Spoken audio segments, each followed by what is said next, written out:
अस्सलाम वालेकुम नाज़रीन, 91 न्यूज़ के साथ मैं आपका मेज़बान चौधरी मुबशर हसन आपकी खिदमत में हाज़िर हूँ। इस वक्त मैं मौजूद हूँ तहसील दीपारपुर THQ में। मेरे साथ मौजूद है मुतासरा फ़र्द जिनका बाजू जो बिल्कुल काम छोड़ गया। ये तहसील दीपारपुर का नवाही इलाका चुरस्ता 38 से तल्लक रखने वाला है जी। यहाँ पर इंजेक्शन लगवाने आया और अपना बाजू ज़ाया करवा बैठा। उनसे जानते ये कैसे हुआ।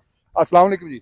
भाईजान मैं आया दवाई अस्सलाम लेने। वालेकुम। वालेकुम सलाम थोड़ा जी। नाम की जी? मेरा नाम मुनीरा अमन जी। कितों आए जी? 38 चौरस्ता। अच्छा की होया जी? ये जी मैं अपना दवाई लैन आया जी हस्पताल चों। उन्हें मैंने टीका लिख दिता है जी। मैं वो टीका लै गया नर्स को, उन्हें मैंने टीका लाया है तो वो टीका लग गया जी। बांह दे विच लाया सू, उस वेले मेरी बांह खत्म हो गई है। मैं नर्स को कहा जी मेरी बांह खत्म हो गई है। उन्हें कहा जी नहीं तेरी बांह खत्म नहीं हुई, टीका जो ना सख्त है जी। ये मेहरबानी की जाए, मेरी इमदाद की जाए। अस्सलाम वालेकुम जी। जी अस्सलाम ये जी। की होया जी इन्हां नाल? ਇਹਨਾਂ ਨਾਲ ਕਿ ਉਹਨਾਂ ਨੂੰ ਬੁਖਾਰ ਸੀ, ਐਮਰਜੈਂਸੀ ਆਏ ਨੇ। ਮਤਲਬ ਹੈ ਵੀ ਡਾਕਟਰ ਸਾਹਿਬ ਨੂੰ ਚੈੱਕ ਕਰਵਾਇਆ, ਡਾਕਟਰ ਸਾਹਿਬ ਨੇ ਦਵਾਈ ਲਿਖ ਕੇ ਦਿੱਤੀ। ਅੱਗੇ ਜਾ ਕੇ ਮਤਲਬ ਉਹਨਾਂ ਮੈਡੀਕਲ ਸਟੋਰ ਆਦੇ ਤੋਂ ਲਿਆਏ, ਜੋ ਵੀ ਮਾਮਲਾ ਤਾਂ ਉਹ ਟੀਕਾ ਕੁੜੀ ਨੇ ਲਾਇਆ ਤੇ ਉਹਦੀ ਜਿਹੜੀ ਬਾਂਹ ਹੈ ਨਾ ਉਹ ਸੁੰਨ ਹੋ ਗਈ ਹੈ।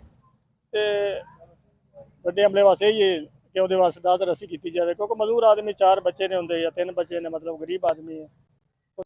हाँ जी बिल्कुल नाजरीन, आपने इनकी ज़बानी सुना। ये अपना बुखार था, इसको इसके सर को दर्द थी। ये अपनी बीमारी ख़त्म करवाने आया और अपना बाजू ज़ाया करवा बैठा।